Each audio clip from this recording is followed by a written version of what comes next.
Hi, hello, வணக்கம். நம்ம இப்போ மல்லி சீரியல் ப்ரோமோ பத்தி இந்த வீடியோவுல பார்க்கலாமாங்க. நம்ம சேனலுக்கு முதல் முறையா வந்தீங்க அப்படின்னா சப்ஸ்கிரைப் பண்ணிக்கோங்க. ராஜேஸ்வரிக்கு நம்ம விஜய்க்கும், மல்லிக்கும் நடக்கக்கூடிய முதல் வெட்டிங் ஆனிவர்சரி ஃபங்ஷன் பத்தி தெரிய வந்துருச்சு. ஸோ, அதனால ராஜேஸ்வரி வந்து நம்ம அன்னபூர்ணி அம்மா கிட்ட பேச வராங்க. விஜய்க்கும், மல்லிக்கும் ரொம்ப பிரம்மாண்டமா கல்யாண நாள் விழாவ வந்து அரேஞ்ச் பண்ணிக்கிறீங்களாமே! ஸோ, அவங்க வந்து ஒண்ணா இருந்தா தானே இந்த கல்யாண விழாவே நடக்கும். ஃபர்ஸ்ட்டு அவங்க ஒண்ணா இருக்கிறாங்களான்னு பார்ப்போம் அப்படின்ற மாதிரி சொல்லிட்டு அன்னபூர்ணி அம்மா கிட்ட சொல்றாங்க. ஸோ அன்னபூர்ணி அம்மாவுக்கு பயங்கர கோவம் வந்துருது. இங்க பார், இது நீ நெனச்சாலும், நீ என்ன பண்ணாலும் நடக்கக்கூடிய இந்த திருமண விழாவ உன்னால நிறுத்தவே முடியாது.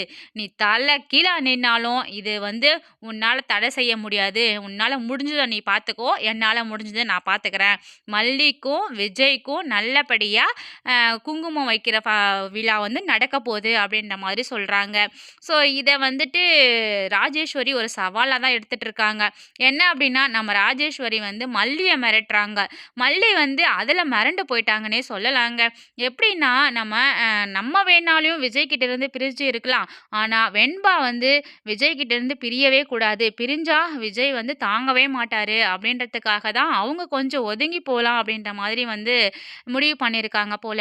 அதனால தான் வந்து நம்ம விஜய் கிட்ட ஒரு மாரி பேசுறாங்க. நம்ம விஜய் வந்து மல்லிய பார்த்த உடனே கேட்குறாங்க. "மல்லி, நீ இப்பல்லாம் கொஞ்சம் சரியில்ல. என்னாச்சு உனக்கு? ஏன் டல்லா இருக்க?" அப்படின்ற மாதிரி நார்மலா தான் கேட்குறாங்க. "எனக்கு ஒண்ணும் ஆவல. நான் நல்லா தான் இருக்கேன். நீங்க வந்து நல்லா இருங்க. நான் கேடு கெட்டு போனா உங்களுக்கு என்ன? நீங்க உங்க வழியில போங்க. நான் என் வழியில போறேன்." அப்படி இப்படின்னு சொல்லிட்டு ஒரு மாரி பேசுறாங்க. என்னடா இது மல்லியா பேசுறது? அப்படின்ற மாதிரி தான் நம்ம விஜயே வந்து ஷாக் ஆகி நிக்கிறாங்க.